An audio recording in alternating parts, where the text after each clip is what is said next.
Jesus. En hy pak die hout. En hy maak hom vas. En hy sit hom op die altaar om te offer aan die Here. Maar wat ek sê, die mooiheid van dit van, halleluja, hy het nie sê, Here, maar ek het dan die erfgenaam gevra. Hy het nie sê, Here, wat gaan jy my teruggee nie? Hy sê, Here, doen, halleluja, nie vir Here, nie vir met my, soos wat te pakken.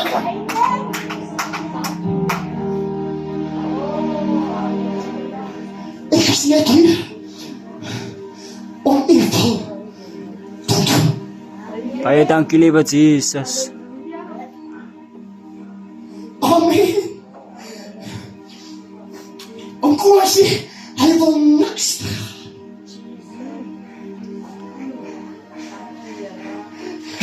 Maar hoor wat sê die Here vir, omdat hy jou seun geoffer, kyk na die sterre van die hemel, as hy hulle kan tel, soos sal ek jou seun, kyk na die sand aan die see, as jy hulle kan tel, soos sal ek jou seun, net omdat jy geoffer het, en niks.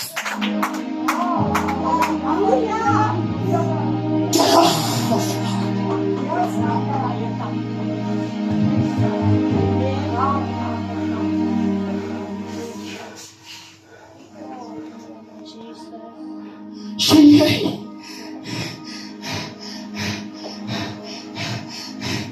Sister Mary, as jy jou offer bring,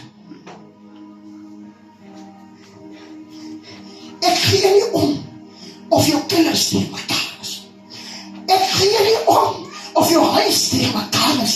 Ek gee nie om of jy nie meer woorde het wat jy te doen het nie. Jy sê niks nie, maar jy draai na die Here en sê, Here, I surrender all. Here, I surrender all. Ek offer my alles. Here, ek kan niks maak nie, maar ek offer.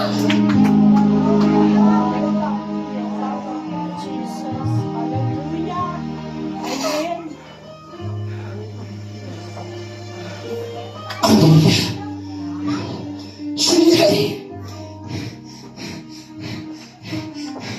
Voordat jy vraag. Praise the Lord. Ek kan julle hoor